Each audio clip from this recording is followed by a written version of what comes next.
Mwaramutse canke mwiriwe bivana naho mwese aherereye. Ese woba warigeze wibaza impamvu umwana yoba arira akivuka? Iyo umwana avutse ni ukuvuga avuye mu nda ya nyina ategerezwa kurira.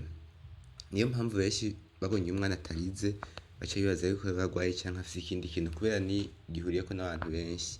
Ese wari waje impamvu umwana arira akivutse canke ntavyo wari bwibaze? Nimba utari bwabibaze canke nimba utaronse igisigura ndagusaba wumvirize ikiganiro kuva ku ntango gushika ku mpera kugira ngo umenye vyinshi utahure na vyinshi kuri vyo. Ariko imbere ya vyose nashaka ndagusabe nimba utarakora subscribe uyikore kugira ngo uzokurikirana ibiganiro vyinshi.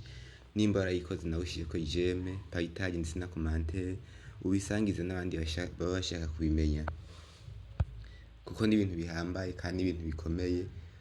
Kuko iyo umuvyeyi abonye umwana avutse ntarire vy'ukuri aragira umutima uhagaze, vy'ukuri arashiramwo kwihebura, vy'ukuri yibaza vyinshi.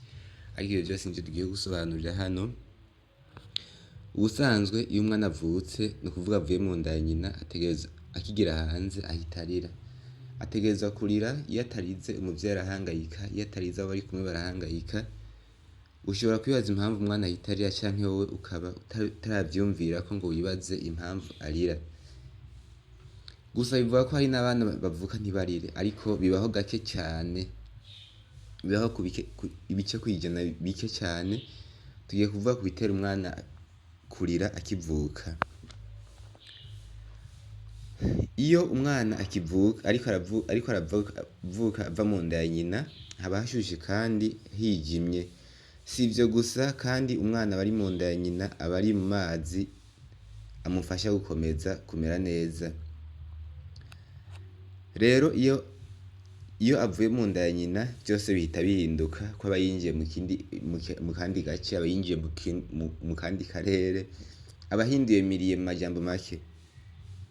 Ubushuhe n'umwijima yabona akiri mu nda biba bihindutse kandi umwuka wo hanze nawo ukubita ku ruhu rwiwe.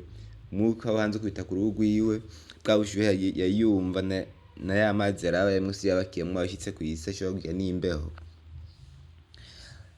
Izo mpinduka zose zituma umwana yumva ko vyahindutse ndetse agaca arira, kandi kurya kurira kwiwe bifatwa nkaho arizo mpwemu ziwe za mbere ahumeka ageze kw'isi. Nawe impwemu canke umwuka ugatangura gukora ugera hose ndetse no mu mahaha nk'uko natwe dusanzwe tumeze. Wibuke ko umwana akiri mu nda ya nyina aba ahumekera muri nyina binyuze kuba umukondo w'umwana uba ufashe kuri nyina, bityo iyo ari mu nda ya nyina ntabwo ahumeka akoresheje amahaha, ahubwo avutse nibwo atangura guhumeka akoresheje amahaha. Ari mu nda ya nyina ntabwo ahumeka akoresheje amahaha, amahaha atangura guhumeka yakoresheje ageze kw'isi.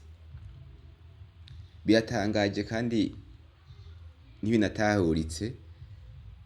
Benshi noneho birabacanka kubona umwana ahita arira. Hari benshi bibaza vyinshi canke bakavuga vyinshi, ariko ukuri nuko turiko turababwira.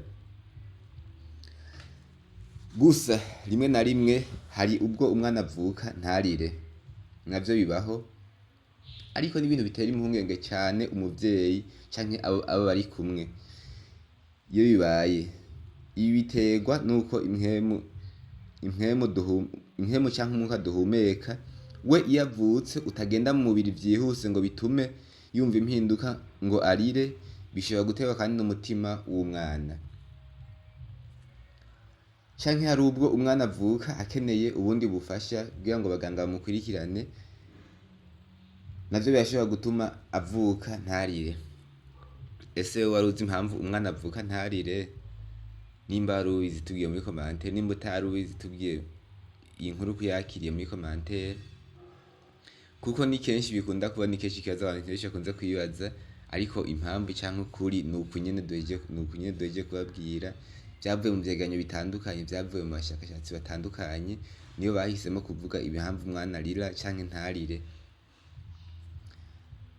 Ariko twashaka tugusabe utarakora subscribe uyikore kugira ngo uzokurikirana ibiganiro vyinshi biryoshe ndetse vyigisha bica kuri iyi chaîne iminsi yose.